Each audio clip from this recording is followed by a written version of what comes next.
All right.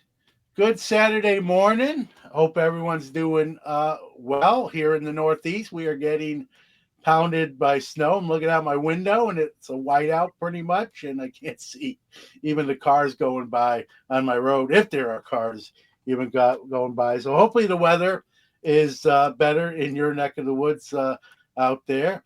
But glad to be back. We took sort of a month hiatus with the holiday season and people's schedules, being tight. But we're back here. It's 2025, and I'm happy to be joined to my right on the top of the screen, Mr. Orlando, the collector's dream. Happy New Year, everyone. If it's still okay to say Happy New Year.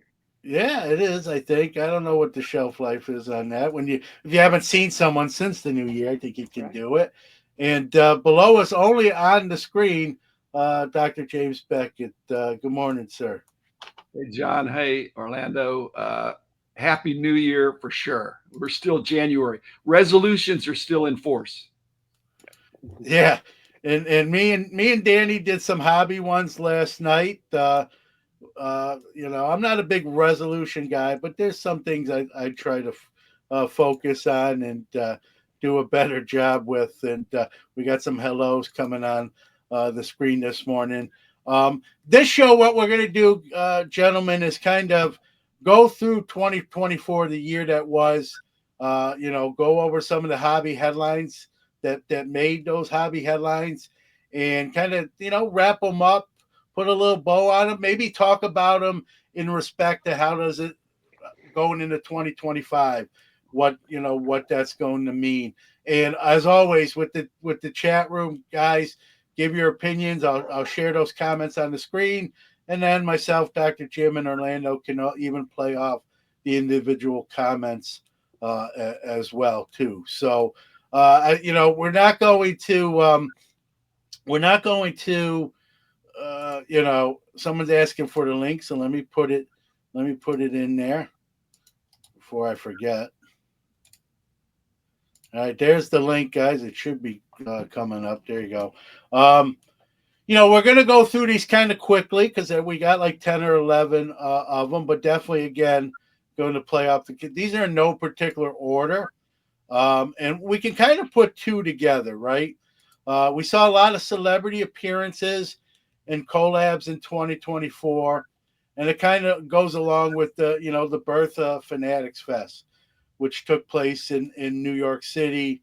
They had a couple other scheduled, Pittsburgh, Orlando, that didn't come to fruition, um, but they're scheduled for 2025 back in New York. So, is this good for the hobby, Dr. Jim? You've probably been around the longest in terms of length. Is this good, or is it good and bad? Where's the bad? Basically, Yeah. we got pro athletes, superstars, even getting involved in our hobby. So I don't, they're involved. They're giving kind of themselves. They're showing up. So they're not just doing autograph sessions behind a curtain. They're out walking the floor of the shows in some cases. So I think it's positive. Orlando, your thought. You Oh, listen. You're in Florida. You were getting one in Orlando that never yeah. happened. Yeah, I mean, but Dr. Jim is right. I mean, definitely positive. I mean, to have Gronk and players like that going around and talking and buying cards, literally buying their own cards, and just mingling with the audience and the regular people like us. I think that was huge.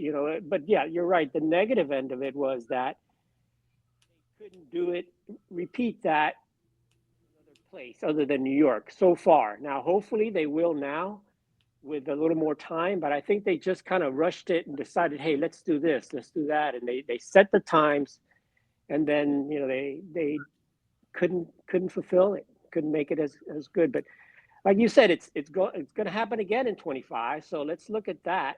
And I think that they're going to make it as successful as the one in New York. They're not going to do a half-ass job. I think they realize that it's a big, big thing for the hobby. Yeah, here's a comment from the Authentic Sports Card Dad. It says it's great. Fanatics Fest is back, and I expect it will be back in 26 with a multi-year commitment. And like you said, Orlando too. You know, they pulled off the New York. They're scheduled again. It'll be interesting to see if some of the other cities can do it. I think some of it is financial and that sort of thing. Another comment from Tony. Tony says, "Hey, hey, hey, my hobby friends. Hello, Dr. Jim. Your 1952 signed card made his 2024 top fun bag. So there you go. That was the highlight for Tony in 2024. Good morning, Hodges, as well. See a couple comments like what happened in December. We just couldn't get like when it would come to scheduling, folks. We just couldn't get like a full staff to produce the shows between Hanukkah, Christmas, card shows that I was set up as a dealer, believe it or not. I just said, you know what? Let's take December off and hit the ground running in January. So here we are. I apologize. Hopefully that's a 1 year thing and not an annual thing. But that's why, Greg. Just an explanation. There we go from Kin. Says the doctor is in. Yes, indeed. Uh, I agree. All right, guy. I don't know what else there really is to say with that topic. Let's I kind of go to yeah. Go ahead. Go ahead. Go ahead. I do have one more thing to say. I was an early attendee at the Comic Cons because we were doing some non-sport stuff.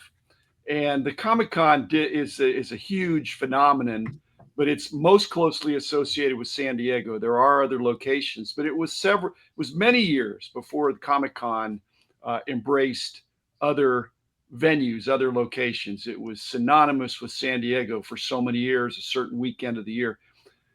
Guys, I am not hoping that Orlando, not the person, but Orlando, the city, or Pittsburgh, uh, come along until Fanatics is ready.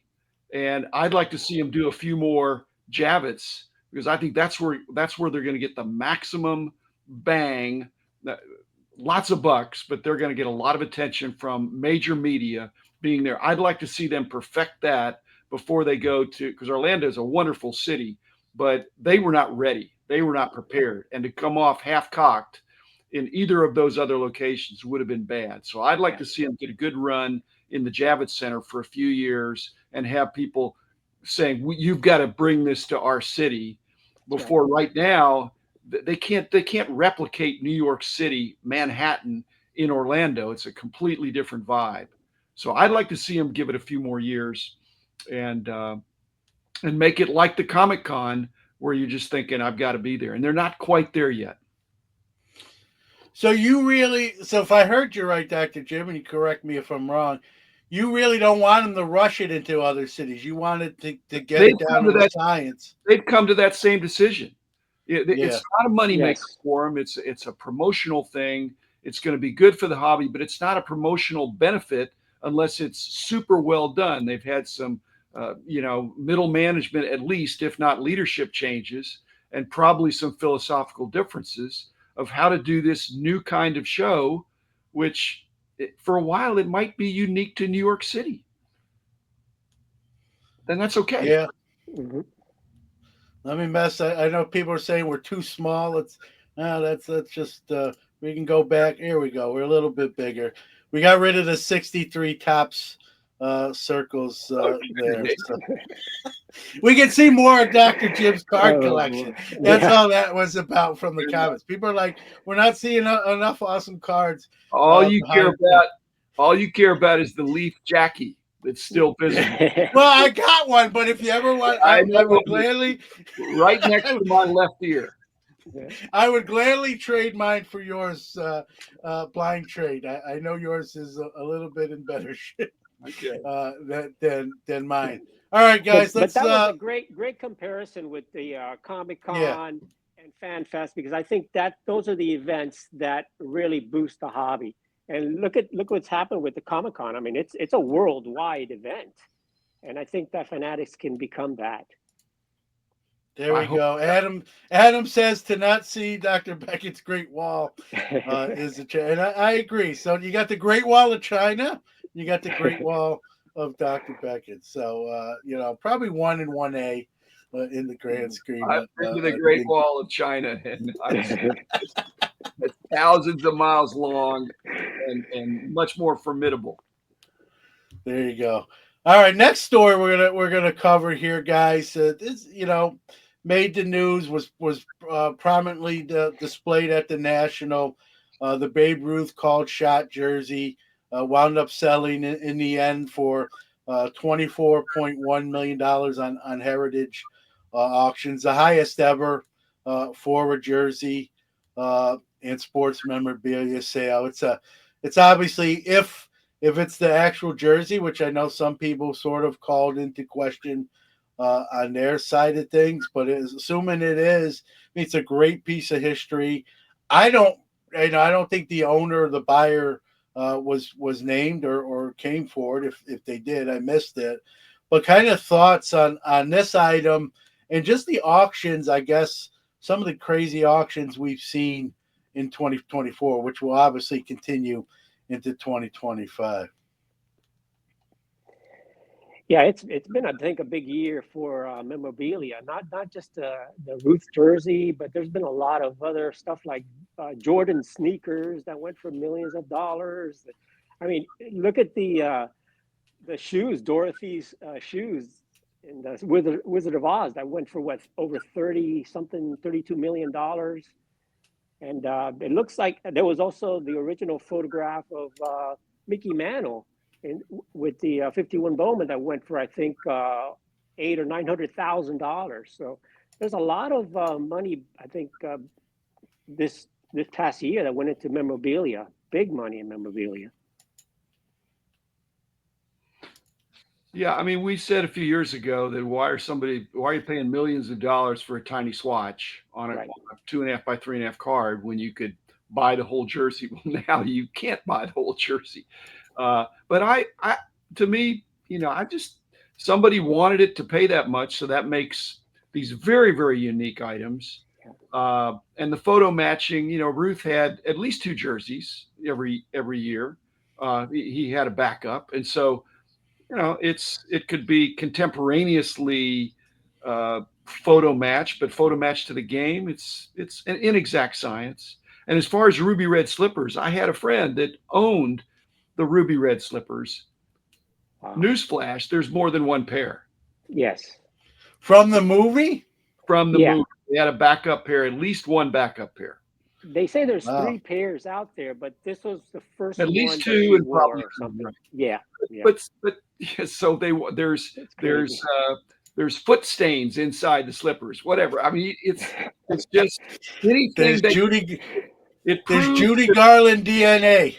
it proves what it proves is increasingly the power of the story. Right. Jordan left feet or whatever they were, they were half a pair, Yeah. was for huge bucks. The other jersey that was in Babe Ruth's locker when he didn't wear it to the called shot is still a multi-million dollar budget, but 2 million, not 24 million. Yeah. So subtle differences. The story really matters. The story matters, and yes, and Providence. Look at the mantle card. Not this year, that sold for 12.5 million because it came from Mr. Mint, and he said so. Just because of that, I think that sold for just much more because of the story and the provenance. Story and provenance. Good point, Orlando. That's very, very true. Well, here's a dilemma or a question.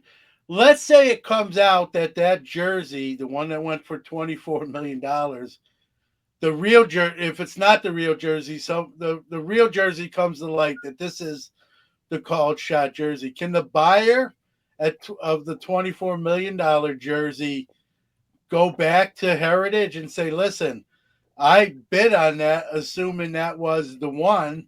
Now it's come to light it's not." Does he or she have any recourse, or is that all We sales we final type deal? we had a similar controversy this year with the bases from was it Hank Aaron bases, where there was, I Right. guess, a duplicate second base. They were trying to sell all the bases, so it's just very inexact science at this point. And who has what? You've got to prove it somewhere somehow. So I don't know. I mean, those are No, great questions. guys, it's not criminal. It's not a criminal case. It could be a civil lawsuit that somebody could bring, and anybody can bring. In America, you can bring a civil lawsuit that I was defrauded. But I promise you, Heritage has been doing this a really long time. They started with coins, which are even bigger bucks. They have their legalese down to a science. And so they've made best efforts to authenticate it, but they are not giving it. And even if there's no such thing as an ironclad guarantee, Right. you know, for something that's that old. And so who's to say this other one isn't, it's just, I don't think you'd get anywhere. I don't think you get anywhere. So, but I So wouldn't. it's Heritage. caveat emptor. It's caveat emptor. It is.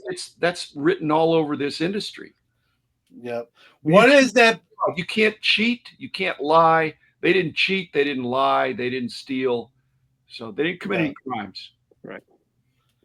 So if the jersey that he wore is 24 million, what's the one that was at the stadium in the locker, the backup one? What's the value on that? It's millions, but it's not 24 millions. All right. It'll be interesting to see if that ever comes to light, if it still exists and someone has it and they can prove it, that's that sort of thing. Vintage card collector says he believes there are 5 pairs of the ruby red slippers. The pair sold on Heritage were stolen from the museum in Minnesota. I don't know if that's true. Yeah, they were stolen and they were found. Yeah, I heard that. I read that story. So the museum is like okay with them being sold. I mean, if it was, well, they were on loan to the museum, and then they were stolen, and I think they were lost for somewhere around 10 years or so before they were finally recovered. That particular pair. Well, my buddy had his 30 years ago, so he's not a suspect. There you go. All right, guys, kind of moving. While we're talking about shows, not too long ago. The National under new leadership first foray this year in Cleveland. There were hiccups. There are always going to be hiccups, as I always say. It's not a perfect game. No one's going to pitch a perfect national. The 25 national is going to be in Chicago. Actually, the next 3 are going to all be in Chicago. Doctor, we'll start with you, Dr. Jim. You've been to every national, so I think you can speak to this on the most. Thoughts on the first one under the new leadership in Cleveland, and then even going forward, what we might see. I know there's some new rules and new wrinkles and a little bit of expansion, more dealer tables and that sort of thing. But from someone who's seen every single one of them, kind of your thoughts on what we saw with the new group. Well, compared to the next 3 years in Chicago, Cleveland was a very unique experience. I guess we were there. We saw there were unusual circumstances, an unusually large crowd. It was bringing back a facility that had been literally decommissioned and then brought back, and traffic flow had been greatly underestimated, and so some of those things maybe they should have anticipated, but they didn't get high marks. And a lot of that was associated with Cleveland. In Chicago, they really need to hit their stride, and I believe they will. Chicago's tried and true. The facilities there are just I really have high hopes for these next 3, and really the first one. I think this 2025 National is going to set another new record, and I think these guys are up to the task. So I love John Brogy. Mike Burkus was a close personal friend. I mean, they got the thing going, but I'm hopeful that Joe and Jimmy and Brian can really hit a home run, grand slam home run this year. Cleveland was not a grand slam because of these circumstances.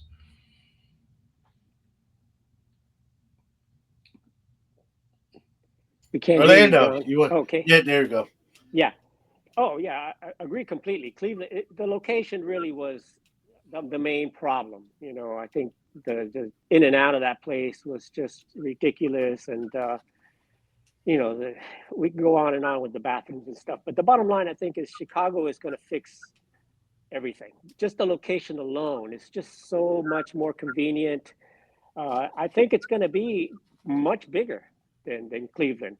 I mean, just by listening to everybody and all the hobby talk and all the YouTube talk and everything like that, already the hotels are booked from everywhere around there. So I think it's going to be much bigger. I think this is, the hobby in my opinion is stronger than it's ever been. Even back when, you had the COVID stuff. I think this is really, the collectors are really more than just, yeah, we have the breakers, we have all that stuff, but I think there's going to be more collectors than ever. And I think it's going to be the biggest test.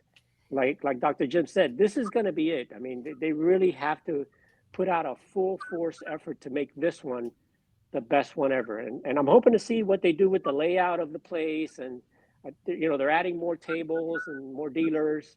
So, that's going to be a big test. And I hope that they do some type of app or something where when you're in there, you can figure out where are these dealers, some type of interactive map or something like that. I think we need something other than just having the signs up in the roof saying, aisle, whatever, you know. Yeah. Tony says, let's just hope AC and Wi-Fi works in Chicago. AC is key. Quick food is also important for us with kids. Yeah, the Wi-Fi thing seems to be kind of an annual issue, just different levels to how bad or not bad it is. I'd like to see that. I know talking to the fellow dealers, I don't set up there, but talking to some of the dealers, there's been some lost sales or sometimes where they've had to leave their booth and go outside to complete a sale. Luckily, they've had someone who could watch their table or an associate or partner who could stay back while that sale is completed. So from a dealer aspect, hopefully that gets worked out. I know Chicago is like everyone's favorite.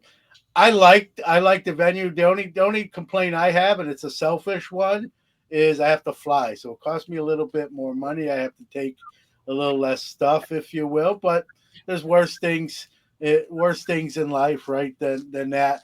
I like to see it move around, though, guys. I know Chicago's a great venue and probably everyone's consensus number one pick. I mean, do you think we're going to see it kind of make the circuit again, or is it going to be heavy Chicago with a one-off every now and then? Let me speak to that. All right. Basically, here are two scenarios. One that plays to what you're saying, John, and the other goes the other way. I think it's very possible that the 25 National will set a new record because, as Orlando said, I think the hobby is as hot as it's ever been. And people know that it's tried and true. Okay, here's the issue, John.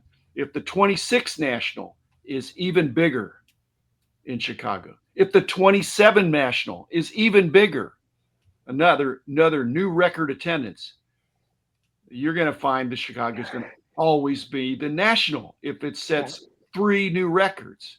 Now, on the other hand, if the 25 national sets the high point, and for any reason 26 is a drop off or 27 is a slight perceptible drop off, then yeah, you're going to go all around the country. But it's very likely that the next 3 years could be the best 3 years ever of the national. Yeah. And that is going to be arguing against what I think it's good for the industry that we have a strong national. Secondarily, I think it's good that it move around the country. So Agree if completely. I heard you real quick, sorry, so you say if the next three nationals, if each one sort of tops the one before it, it's just going to stay in Chicago, Doctor Jim? Would you vote to put it somewhere else? So that's a possibility. I would Would you vote go to to put Atlanta? it in Syracuse, but there would only be one Okay. vote for that. Okay. The I Carrier get Dome. it. Yeah. Hey, listen, I'll pull all the strings I can. I know a couple guys around that facility. So, but all joking aside, so there's a chance Chicago may just become home of the National. Yeah. If that scenario happened, it'd be hard to vote against it. It's a sure thing, and you realize that it's less work, a lot less work for the promoters, for the committee. They have a tried and true to they spend a lot of time scoping out Atlanta, which has had a couple nationals and they weren't great. But this is many years later. But you got a bird in the hand, a very, very sure thing. So it'd be hard to. Orlando, I cut you off, Orlando. So go ahead. I'm sorry, my bad. Oh no, exactly. I think you stick with the winner. If that's the place that is successful, you got to stick with it until it slacks off. Remember, it's the dealers that vote. Right. Yeah. All right, let's they're get this. making more money than ever. They're not going to leave. They want to stay there. They don't want to test something out that they may have to lug all their stuff out to Atlanta or to Orlando or to Dallas, where they know it's successful. Why change it?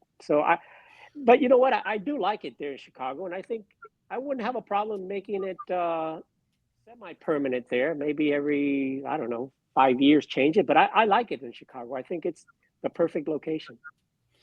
All right, some comments. We'll get to some comments on this topic. Vintage Card Collector says National will be lit, as the kids say. Logan chimes in here. He says next 3 years of the National are going to be epic. I wish they would just make Chicago.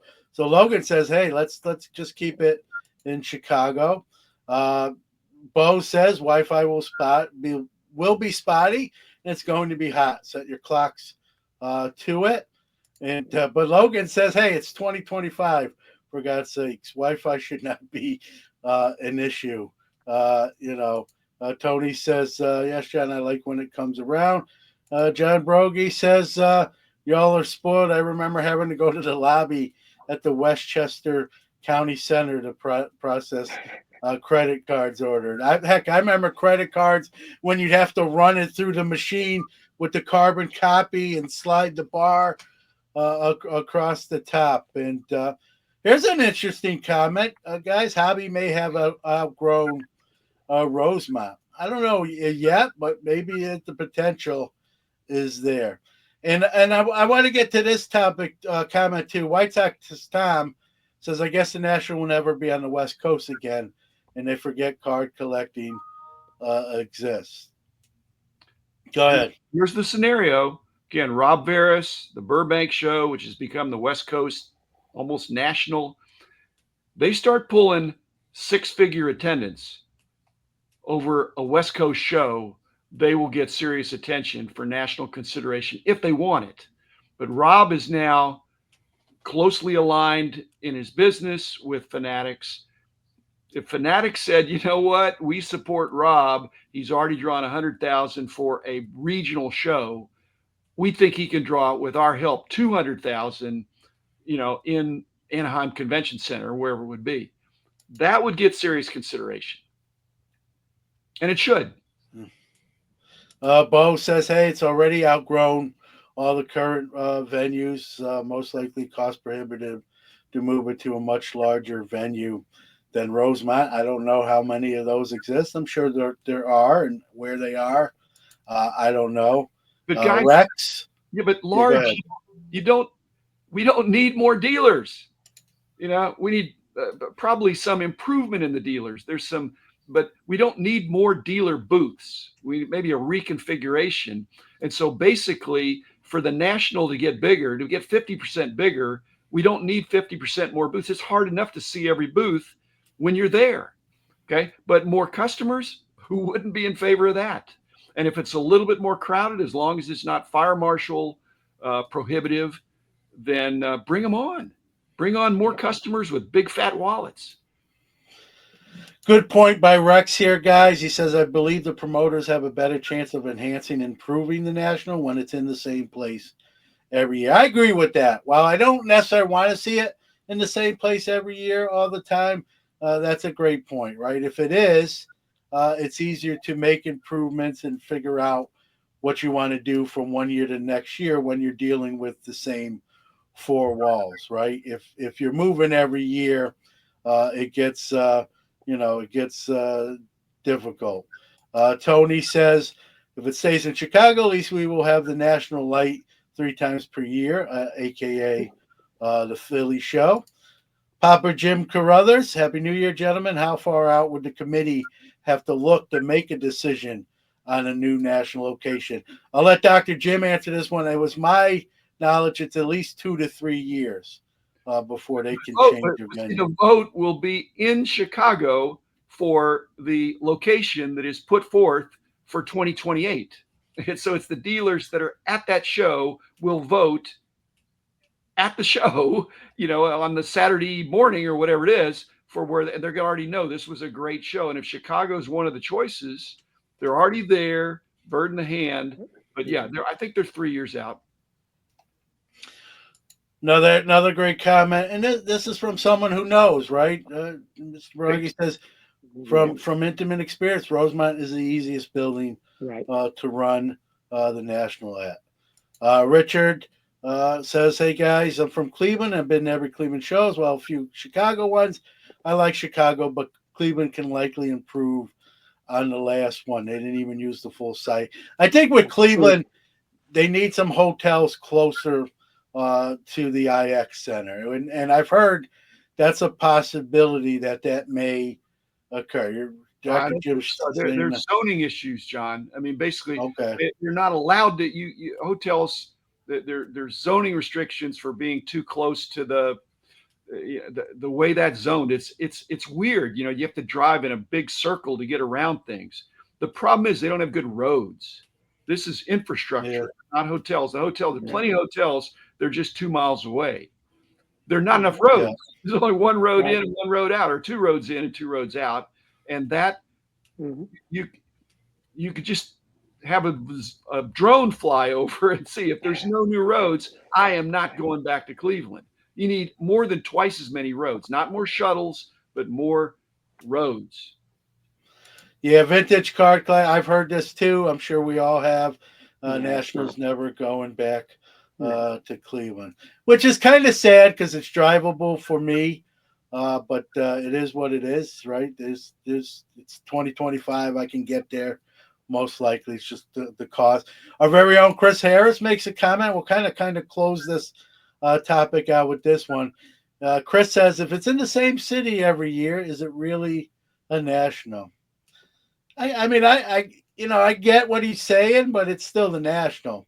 What I just don't want to see is more than one national per year.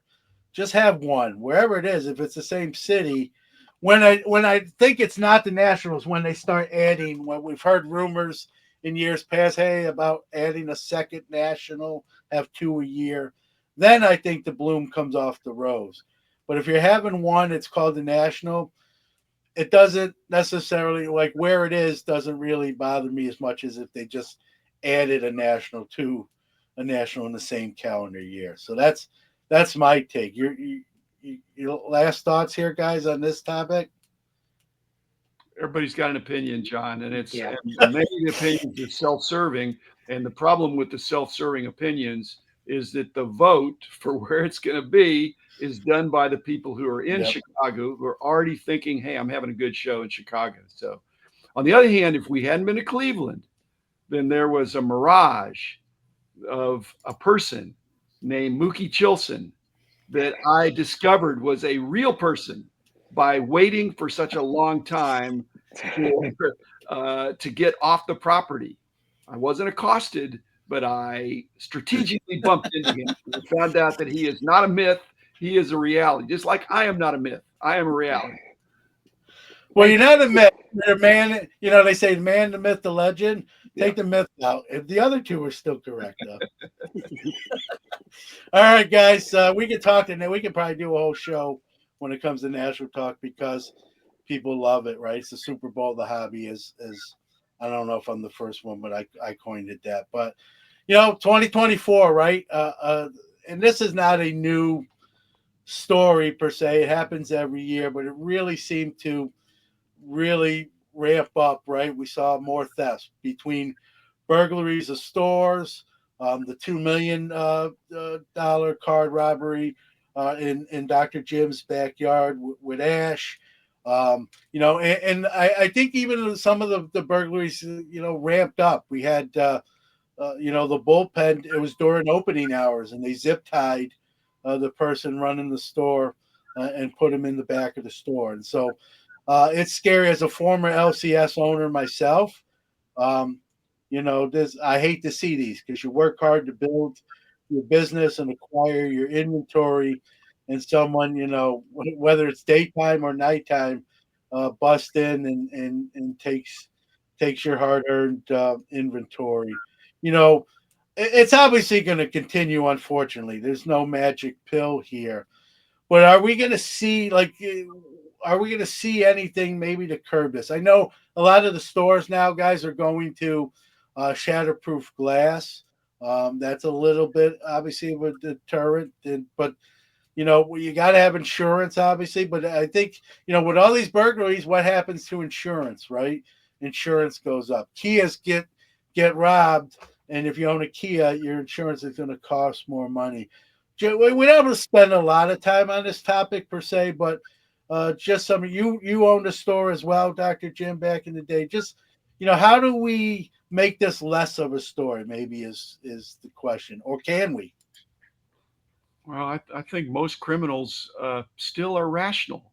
And what we've learned this year is the probability of getting caught is way less than 100% if you commit one of these crimes. And so I think some of these they're not crimes of opportunity as much as they're planned.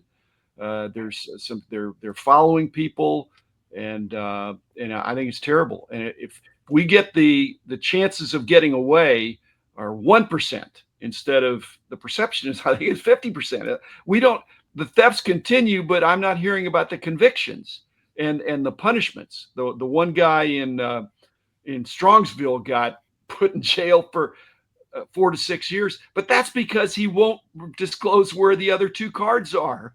Other than that, you wonder if his sentence will be greatly reduced if he makes restitution. And so I don't know what's going on there, but like you said, Ash's cards or the cards that he was holding that got walked out in broad daylight, we need an arrest and a conviction on that, so that and an example so that crime does not pay. Because right now there's a I perception Luka Doncic got his house was broken into last week, and he doesn't live that far away from me. And they took a 5-figure heist, or that's what's reported. Again, I'm not hearing that so and so was arrested and tortured. You know, they're getting away with it. Yeah. That's the bad news. Yeah, Rex, who's we're on the big screens at both their store, right? He was burglarized this past year, and I think one time before that. Not to bring up, bad memories. Thankfully, he says our alarm systems, riot glass, and the local police all worked as they should. The criminals were caught. But Dr. Jim makes the point that basically, I echo that. We need to have tougher penalties as deterrents, right?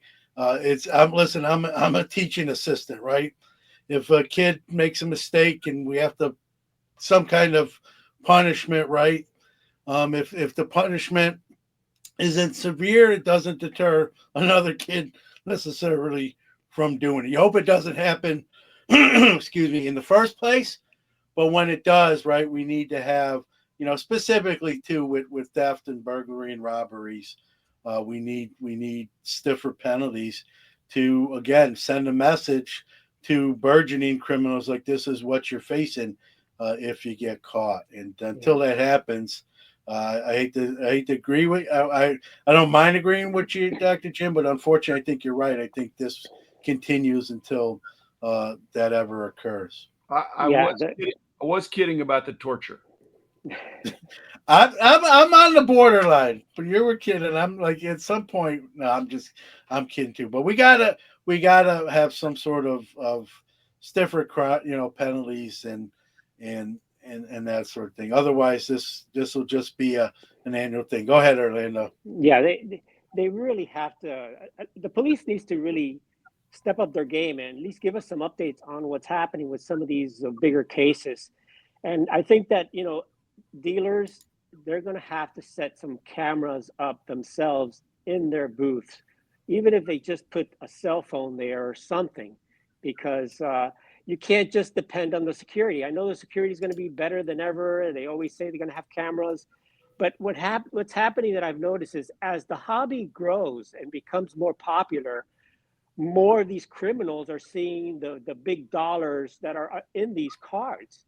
And these crimes are now planned out. It's not like, one guy just deciding to go do something. These things are well planned with two, three, four It's guys in like some Ocean's cases. 11. It's like Yeah, Ocean's and 11. now, I mean, they're getting some of these dealers, when they go outside to their car, or even scarier, following them to a restaurant. I mean, you imagine following, they'll follow these dealers to their house or to their wherever. That's really, I think, the scariest thing. Not just taking some cards, and yeah, it's a physical thing, and you lose the cards and whatever, but you can physically get harmed or killed or something over cards. And I think that's the real scary part of it. So I think we have to really be more careful ourselves, as collectors and as dealers, do our part to protect ourselves and our property. But it's just getting scarier and scarier, because it's not just a one-off. It's just, like I said, Ocean's 11 type things. Now you guys are realizing why I make a big deal about being a dollar box guy. I am immune. Nobody's gonna follow me because they're gonna get a hernia trying to carry my box away of my dollar box cards, and they're gonna get frustrated. Well, you better watch out for the dollar box gang. That's what you need to Okay. watch out for. Singles Club wants to get their cards back. So, Watch real out for John one. Klein. Yeah, one last comment. I do a monthly show in Watertown, New York, which is about an hour north of here. It's a small show, 45, 50 tables, and that promoter has put, and this is a small show, guys, has put cameras all around the room and on his promoter table, and he's got video coverage all over the place, and that's a small show, right? And so that's where we are here in 2024, 2025. So I just thought I'd throw that in there just to kind of close out the segment. All right, let's move on to it's not necessarily a hobby story directly, but in a sense it is, guys. Otani, first 50-50 player. I don't know if we'll ever see that again, and if we do, it might be him that does it again. It really obviously impact the hobby. Obviously his stuff zoomed up. He's already a popular player before the 50-50 even happened. But it really brought more attention, I think, to talking about celebrity appearances. I think this record even brought more attention to the hobby. More people started to, hey, I got to get some Otani cards. I know he didn't pitch this year, but he is a dual purpose player. He will pitch reportedly next year for the Dodgers. Drawing the comparisons to Babe Ruth, and I can make the comparisons that, bar an injury, he may be as crazy as it sounds. If he pitches every year and hits like he's capable of doing, he may be a better player. And it's hard to compare players from different eras. I get that. But that Babe Ruth talk might not even be viable anymore. It may have surpassed that level. So, your thoughts on this achievement and the impact it had on the hobby, guys. Well, I wouldn't compare him to Babe Ruth yet, of course. He's still got a ways to go. But I do think that, of course, Otani has become really him, Judge have become and Skeens, really the face of baseball. I mean, look at the ball, the Otani ball, over $4 million. We talked about memorabilia. I didn't mention the Otani ball. Tops now, it was, I think, the biggest. What did they sell? Almost 700,000 cards that they printed of the Otani, and I think that It's was a short huge. print now. Yeah, it was huge for yeah, sure. But all that. We talked earlier that the tops now has become huge for them with the Otani, with the basketball, the the basketball team with that one of one, and that really has boosted the hobby. But I think the Otani himself, has become just worldwide star. Yeah, no doubt. You may weigh in. Yeah, go Basically, ahead. balls are not photogenic. They are all look the same. And so I think the ball is a massive overpayment. It's displayed on the 90th floor of a Taiwan tower, I think, and that's great for publicity for a short period of time. But I think I, I can see the display ability of a jersey, a vintage jersey, a ball. You know, all balls look the same. You put it on your mantle. Oh, Yeah. that's the ball. I just don't think that. The other comparison to Babe Ruth, I think if we look at what happened to Babe Ruth, he only pitched for a few years, and then he was moved to full time in the outfield. Yeah. That's what's happening to Otani, and so Otani, I think, is going to have difficulty doing both. And because they, Yeah. even though Babe Ruth was a great pitcher, he was so valuable in the field they didn't want to mess it up. And so because they could have pitched, maybe I'm just saying. So the comparison to Babe Ruth is apt, but I don't think Otani's going to hit 714 home runs. Uh, I don't think is going to hit more home runs than the whole rest of the league hit, which I think he did in 1919 or 1920. Right. I mean, Babe Ruth is so iconic, but Yeah. Otani stands as just this amazing, super talented guy right now that has probably all of Asia rooting for him and most of the West Coast. And, it's like we said, it's a great story. Even to be compared favorably to Babe Ruth is it puts interest in Babe Ruth. But Mhm. that ball, I think it was drastically overpaid, Yeah. and because John, he could break his own record. He, Mhm. he is the most logical Yeah. person to break his own record. The stolen Well, base. no one's going to be 60-60, Otani included. I think Mhm. there's no way that would be. Well, this is like a Great. parlay. This is like a parlay. Okay, he's got to do two things. If we bet, can he steal more than 60 bases? I say yes. Can he hit more than home runs? I say yes. Can he do them both in the same season? It's unlikely, but it's possible. So it's there. A lot of the guys can steal 60 bases. Very few can hit 60 home runs. Mookie thinks he's going to be a closer. That's an interesting concept. Okay. Hey, maybe you never Save the know. wear and tear instead of going 6 or 7 innings, come in for one and shut the door and rack up a bunch of saves that way. That's I he's probably half kidding, but there's some truth Well, I mean, he's potentially. definitely a generational player. I mean, this is the type of player we see once in a lifetime. And real quick, guys, I know Foul Five Ball is going nuts in the chat room. I'm going to make one statement about this. It's going to be brief, and then we're going to move on, right? So, Drew Herndon's no longer been affiliated with Hobby Hotline for some months now. I know there's some alleged accusations that he, took some cards that weren't his. That is his business. If he's guilty, I hope he, like we just talked about people who steal, right? We need to get the penalties. I don't care who you are. If my son does something bad, he's got to face the music, right? So I'll say the same thing here. But I'm not aware of it. I'm not involved in this. No one on the screen is involved with this. No one in Hobby Hotline is involved in this. So I'll just say this: if it's true, let the chips fall where they may, and penalties be what they need to be. And I hope whoever had their cards taken, Jared Landrus, gets them back, and we have some sort of happy ending. But that's all I'm going to say. I'm not Drew's lawyer.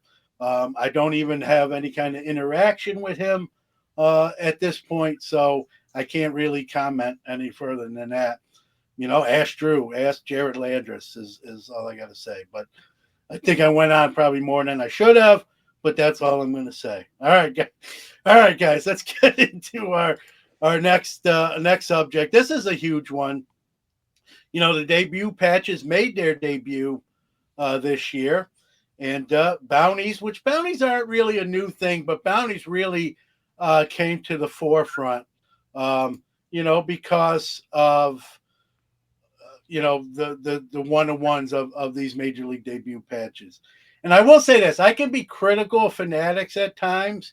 Well, one thing I will give them credit for, I don't have any obviously, but I love the concept of the Major League debut patches. I think it's a great chase card. I think it's a part of history. We see all the stuff going on with Panini and using jerseys of maybe not the player depicted on the card and all that sort of controversy. These debut patches come right from that player's first game, and like Skeens is the big one. It hasn't come to light yet. If Skeens has a Hall of Fame career, imagine what that card is probably a seven-figure card for sure. Uh, some might argue it could be already. I don't think so, but you know, thoughts on bounties and these debut patches, and kind of where the hobby's going as technology and innovation gets better. Me, I love the bounties, and I think that it should continue. I think it's helping the hobby, especially, I'm not a breaker, but it does help a lot of the breaking, and that is a big part of the hobby.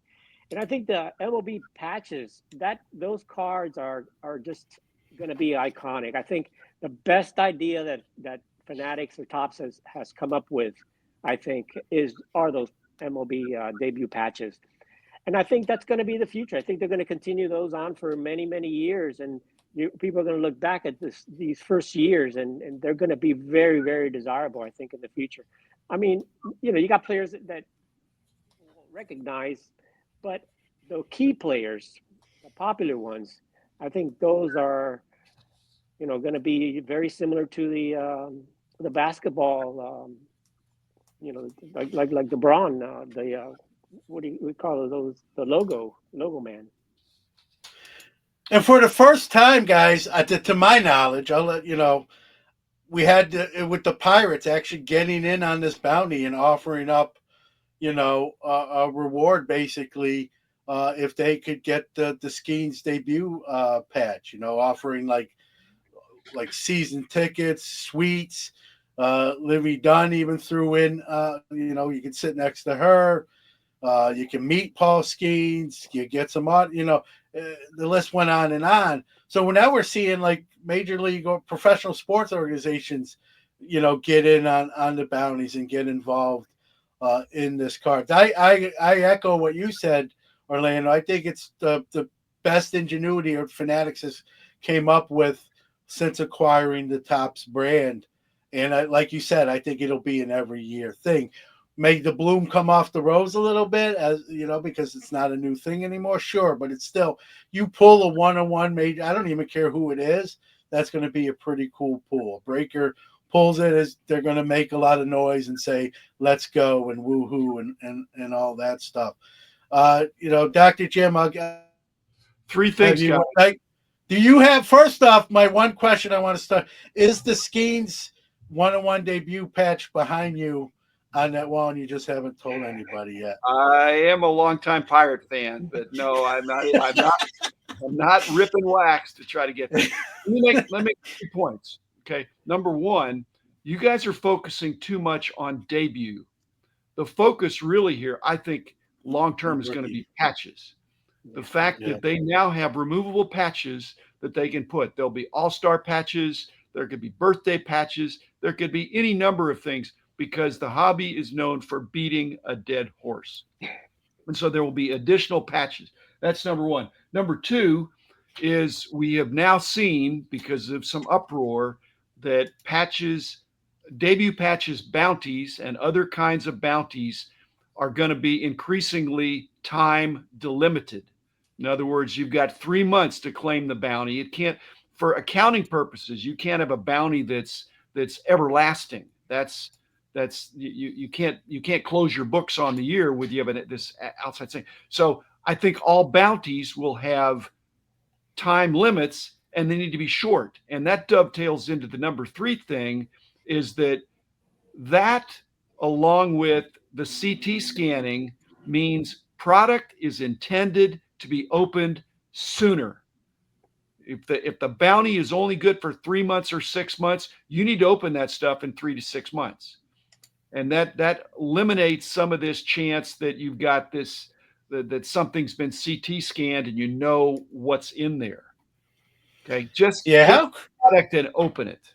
How crazy is that with this CAT scanning on some of this, these higher level products that you can see what's in there without even taking the cellophane off? Yeah, It's a good segue. that's Thank you, one of Doctor. that's Uh, probably the It's biggest story of the year, actually. well, if you, I'm and just saying that they could find out that the Skeens one of one debut patch is in there. But then, like I said, if there needs to be no advantage to holding unopened product, and I don't think there is anymore. In fact, there's a fear factor that when I go to sell it, so open the product. That's we are collectors of cards. It's okay if somebody wants to collect unopened packs and have a display like that, unopened cases, boxes, whatever. You can do that, but now there's a financial disincentive to holding on to unopened stuff. And I think the bounty limit of 3 months or 6 months gives you ample opportunity to, Fanatics, Panini, Upper Deck, they're producing products, so it'll be opened and sold and traded and and it's exciting to open product. It's Yeah. not exciting to say, hey, I've got 5 unopened cases in my basement. well, it depends what those cases are, but I Well, agree with you. For higher end they are, the more nervous you're going to be. yeah. Well, I think like if you're sitting, I know I'll use one product that just came, the Gretzky rookie case, right? That was sold and it wasn't sold and it was relisted and then resold. That's not a CAT scan's not going to really find, Plus, we know there's Gretzky rookies in there. It's No, not. no, no, no, It's no, no, no. That's not true.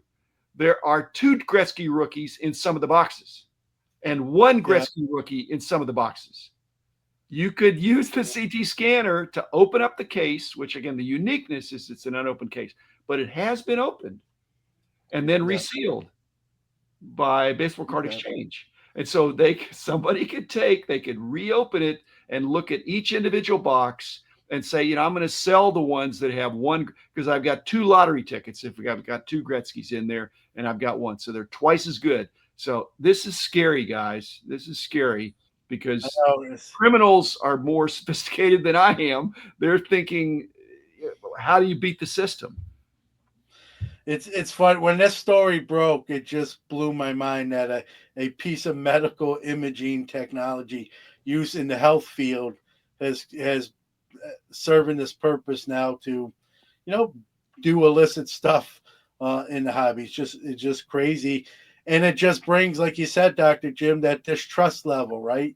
Like, who do I buy from? Do I trust that they haven't done this? There's a rumor that there's a big, a big wax dealer that has utilized this. I hope it's not true. It's a rumor. It's alleged, but it's crazy. And if you own a medical facility and collect cards, there's a place in Connecticut now that charges you 75, like they're advertising, $75 a box to utilize the technology. It's not even hidden anymore. It's not behind the shit, not in the shadows even anymore. Just crazy that this is a story, but that's where we are. And it really, it's a great point, Dr. Jim, that you have to find a wax source that you trust and open it quick. Yeah, go ahead. It's not packs as much as it's boxes. It's not Yeah, boxes as much as it's cases. The case quantity is the problem here because it doesn't cost any more to CT scan the case as opposed to a box, as opposed to a pack. And so it's against the counter instinct that we have of don't buy packs, don't buy box. You might get the bad box, buy the whole case, then you're guaranteed to get the case hit. It throws that upside down. But again, just the cards need to be opened. And when they're opened, if you're holding wax, you got to be thinking about opening because people are going to presume they're not going to pay you as much because they're going to think it's been searched. So open it and sell the contents. can you imagine someone scanning a Topps box and they see the skeins 1-to-1 and they don't even open it and they just list the box as, hey, it's in here, we guarantee it. Whether you want to pay and open it, that's your prerogative. But this is the box. We found it, and it's not even open yet. It hasn't seen the light of day. And imagine how crazy even something like that potentially happen. Let's say you take that Connecticut firm up and you bring your Tops box and you pay your $75, and sure enough, that card's in there. And now you can say, hey, I guarantee it. I'm not opening it. Do you want to buy I'm it? opening it. Yeah. You got to open it, John. You can't. Yeah. And no, I agree. But here's another dilemma question. Would, knowing that's the fact, or if assuming that's the fact, would an auction house, Heritage, won't name the auction house, take that and on consignment? What's their, could they do that? Guys, Paul Skeens could have an accident. He Yeah. could have an injury Yeah. that's worse than Tommy John surgery. He could have some horrible thing, and I hope that doesn't happen for the sake of baseball, for the Pirates, for him, for his girlfriend. But right now he's riding high, a lot of sizzle. He's performed, but he's a young guy. There's a lot of is he better than what Steven Strasburg was coming up?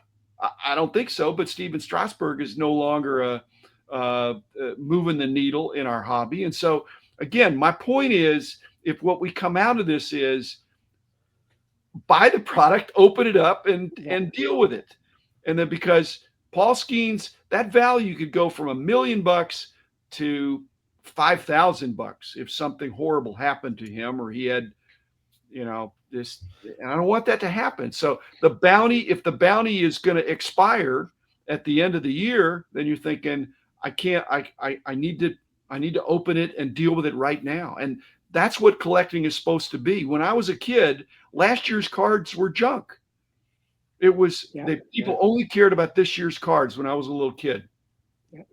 But I told my buddy, I said, well, I actually care about last year's cards. If you're don't put them in the dumpster. I can take them off your hands.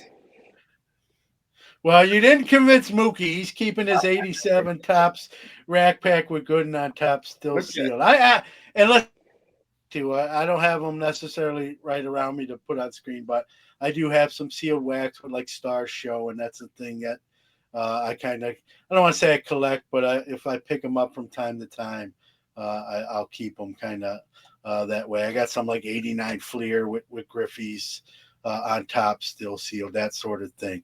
All right, guys, we're up against the hour. We're going a little bit in overtime. We'll kind of finish off with, unfortunately, this past year we lost some big sports names, which obviously again cross over to hobby loss as well. With the most recent one being Ricky Henderson. Prior to that, Pete Rose.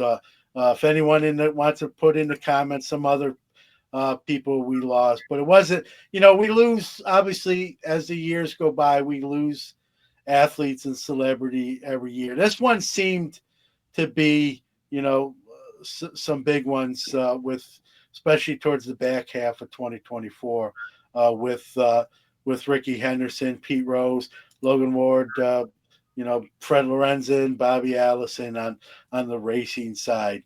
Any others, we want to throw in here and just kind of pay our last respects to here as we close out the show? Willie Mays, can't forget Willie Mays as Brooks well. Robinson. Arguably, Brooks Robinson. Willie, it's funny because, not funny, but, Willie Mays, arguably the greatest living ball player before he had passed. And then me and Danny did a show, and I kind of mentioned Ricky Henderson now sort of is in the running for that title, and then he passed away. And so, we're starting to lose some of these guys. And it's always sad, obviously, and it's inevitable, but when it happens, not to bring up, I know Dr. Jim, you lost your parents, and our condolences for that, and we've talked about that. So 2024, obviously not a great year. Buddy Harrelson, Ed Kranepool, Jerry Grote on the Mets front, and we could probably do another 30 minutes. But it's unfortunate, but we pay respect. Jerry West, as the comments continue to roll in. So I know this was Orlando said, hey, let's kind of cover it as the kind of, pay our condolences. So Luis Tiat as well. Yeah. So a lot of Hall of Famers and Hall of great people as well. So. All right, guys, we're went a little over time, first show of the year, but glad to be back. Glad to see everybody in the chat room. Very interactive. We appreciate it, and hopefully scheduling. We've worked out some of those kinks, and we'll see you each Saturday morning. John, you in the military, they say if you're not 5 minutes early, you're late. But in John Newman time, if you're only 5 minutes late, you're on time. Yeah, we've done 90-minute shows. Now, I'm not saying we're doing that today. I'm saying you're on your best behavior. Yes. Yeah. If me and Rich Klein, this is probably a 90-minute show. So I'll just Easily. All right, folks. Dr. Jim, Orlando, Thanks, have a Jim. great rest of the Thanks, Orlando. weekend. Thank you. Thanks, Thanks, everybody, for sticking with us. Happy New Year, everybody. Have a great 2025.